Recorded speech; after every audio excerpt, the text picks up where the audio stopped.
साधन है कि जब ध्यान होता है तो आनंद आता है, लेकिन उसके बाद वो आनंद नहीं कंटिन्यू, मतलब लगातार जो जाता है वहाँ नहीं जा पाता है। पहली बात तो ये समझिए कि जो प्रयास से आनंद मिलता है वो आनंद सिंधु का आनंद नहीं होता। समझना, जो हमारे प्रयास से आनंद मिलता है वो आनंद कोश का ही आनंद होता है, वो आनंद स्रोत का आनंद नहीं होता। प्रयास से जो भी चेष्टा होती है वो एक प्रकृतिजन्य स्थिति तक होती है। त्याग से जो आनंद की अनुभूति होती है, जितना असत माना हुआ है वो सब त्याग दीजिए। उठते बैठते चलते फिरते हर समय आप स्वरूप स्थित रहेंगे, और वो आनंद कभी घटता और बढ़ता नहीं, उसका नाम है अखंडानंद। समझ रहे हैं ना? हाँ, ये जो हम प्रयास करके थोड़ी देर के लिए अपनी इंद्रियों की, मन की चांचल्यता को रोक करके उस आनंद का लक्ष्य करके स्थित रहते हैं, वो अभी आनंद का परिचय नहीं मिला। वो आनंद कोश की एक वृत्ति है। हमारा स्वरूप जो आनंद में उसका नहीं है, क्योंकि वो नित्य है, वो अखंड है, वो निर्विकार है। इसलिए घटना बढ़ना आना जाना ये उसमें वृत्तियां नहीं है। जो हमारा स्वरूप है उसमें, या जो भगवान का स्वरूप है, वो एक ही बात है। वो समझाने के लिए मानी संख्या से शुरू करते हैं तो हम और प्रभु अलग अलग करके बात करते हैं। नहीं, ब्रह्मविद ब्रह्मयु भवति, सर्वम खलमिदम ब्रह्मणे नानास्ति किंचन, दूसरा कोई तत्व ही नहीं, मत्ता परतरम नान्यत किंचित अस्ति धनंजय किंचित मात। प्रयास किया जाता है माने हुए असत के त्याग के लिए।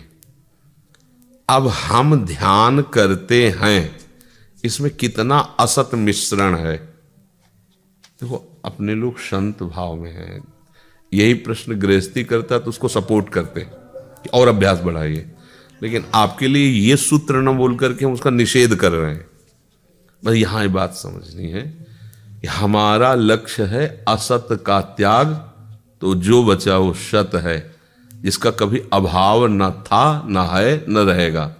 अभी आप खुद ही कह रहे हैं कि चेष्टा से आनंद का भाव होता है और चेष्टा रहित होने पर आनंद का अभाव हो जाता है, तो वो आनंद था ही नहीं। नासतो विद्यते भाव, ना भाव विद्यते सता। आनंद का कभी भी त्रिकाल में कभी अभाव नहीं है। ब्रह्मभूता प्रसन्नात्मा न सोचते न कांक्षते समा सर्वेषु भूतेषु मद भक्तिम, उसे अखंड प्रसन्नता कहते हैं, अखंड आनंद कहते हैं। तो कहीं ना कहीं खंड से हम जुड़े हुए हैं, अनित्य से जुड़े हुए हैं। उस नित्य का विस्मरण करके जो मैं है, जो मेरा स्वरूप है, कुछ अनित्य माने हुए हैं। तो अनित्य से प्रयास करने पर जो थोड़ी सी शांति मिली, वो अभी जड़ की ही शांति है, चैतन्य की शांति तक नहीं पहुंचे। अंतःकरण की ही शांति को हमने उसे ब्रह्म आनंद मान लिया, भगवद आनंद मान लिया।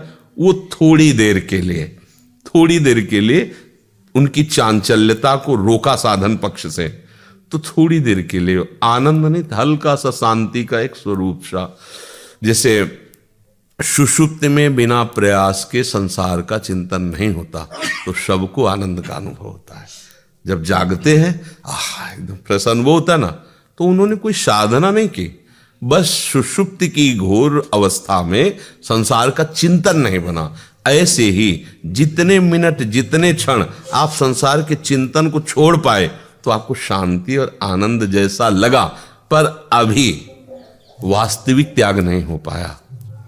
जो जड़ से माना हुआ अपनापन है, उसका जब त्याग हो जाएगा तो जो बचा वो मैं है, वो स्वरूप है, और नित्य है, निर्विकार है और आनंदमय है। हर क्षण आनंद स्वरूप में स्थिति रहेगी, तभी वो द्वंद्व विमुक्ता होता है, तभी उसको दुख और सुख समान नजर आते हैं, क्योंकि आनंद स्रोत में पहुंच गया।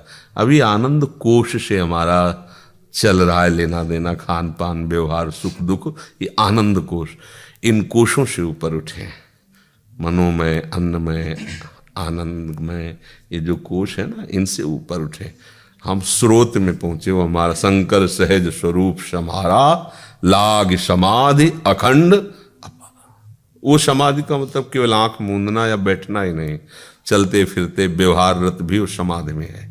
धी माने बुद्धि और शम माने परमात्मा का स्वरूप, जिसकी बुद्धि परमात्मा स्वरूप में लीन हो गई है। मयि मन आदत सो मई बुद्धि में निवेश है। वो उठता बैठता चलता फिरता खाता पीता हुआ भी कुछ नहीं करता, समाधि में ही रहता है। देखो ना, भगवान ने वर्णन किया ना गीता जी में, लेता देता त्यागता हुआ स्वीकार करता हुआ सब दिखाई देगा, पर वो कुछ नहीं करता, वो निर्विकार शम में स्थित रहता है, क्योंकि उसकी बुद्धि समाधि में स्थित हो गई है। खत्म। अब हमारी यात्रा बढ़नी चाहिए। हमारी यात्रा ग्रहण की नहीं है, हमारी यात्रा त्याग की है। जो कुछ ग्रहण किया है वो सब असत है, उसे छोड़ दो, तो जो बचेगा वही अपना स्वरूप है। स्वरूप का ध्यान नहीं किया जाता, जो ध्यान में सब हटाया जाता है। तो जो बचा वो सहज स्वरूप हमारा है, वो किसी प्रक्रिया से नहीं, प्रक्रिया असत त्याग की है।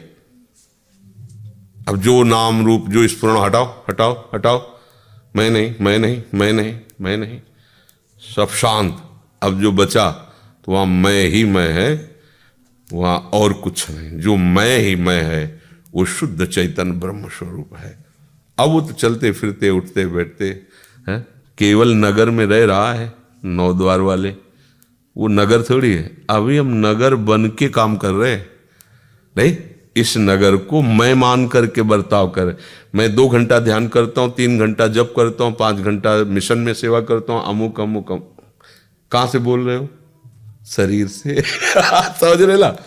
अब ये बात समझनी पड़ेगी। हाँ, स्वरूप में स्थित रहकर शरीर से जो चेष्टाएं हो रही, गुणानुगुण वर्तनते, मैं करता नहीं, सब आनंद ही आनंद, हर समय प्रफुल्लित रहोगे। तो समझ पा रहे आप हमारी बात जी?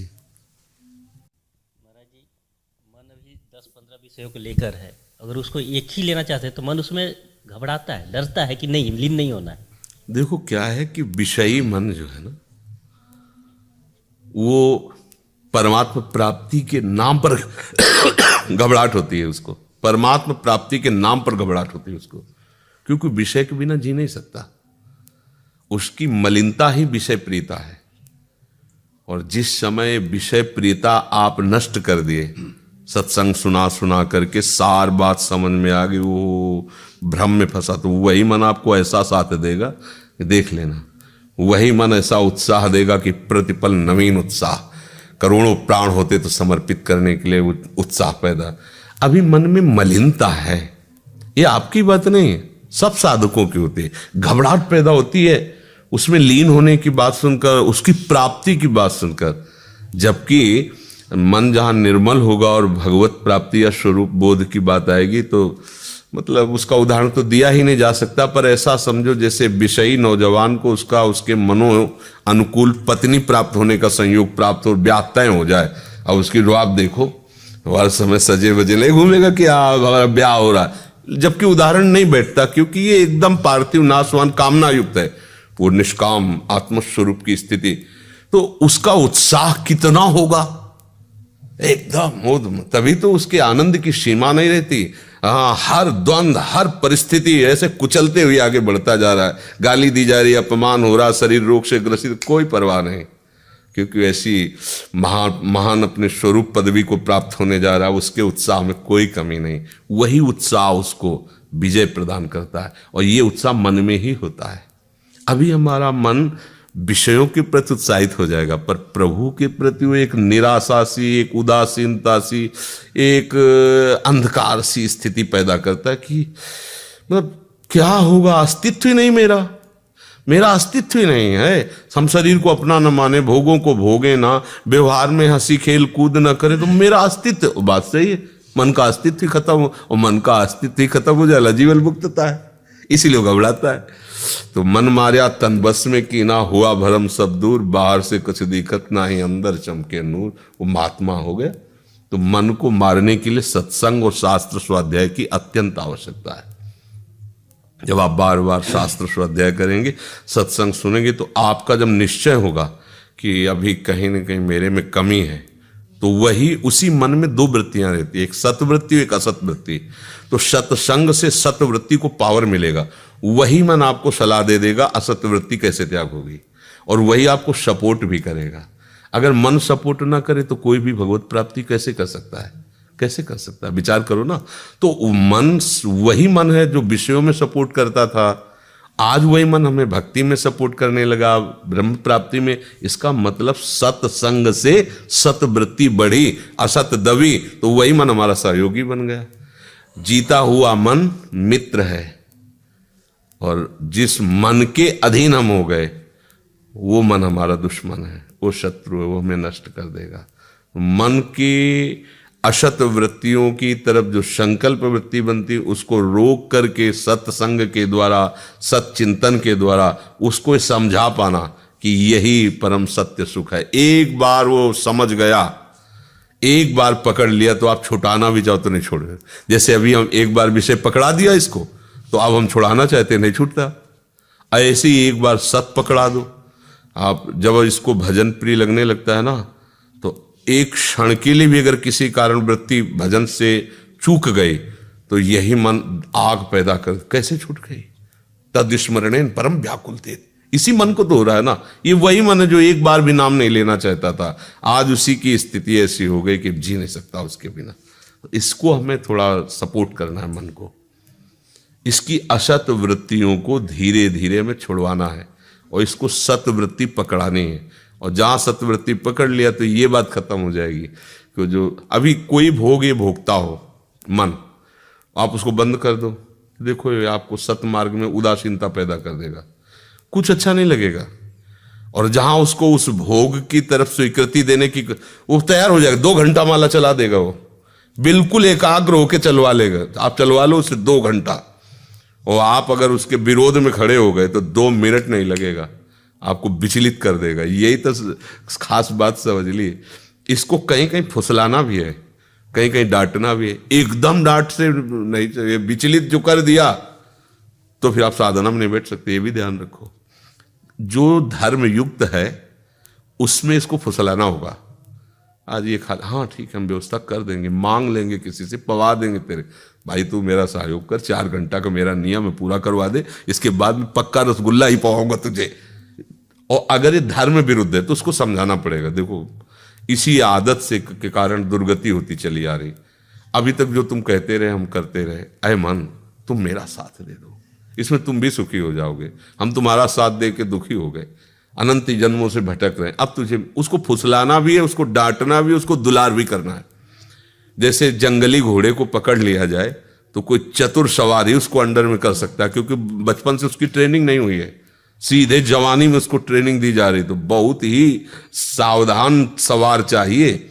ऐसे बिगड़ेल घोड़ा है मन, शुरू से खुला विषयों में भटकता रहा है जन्म जन्मांतर।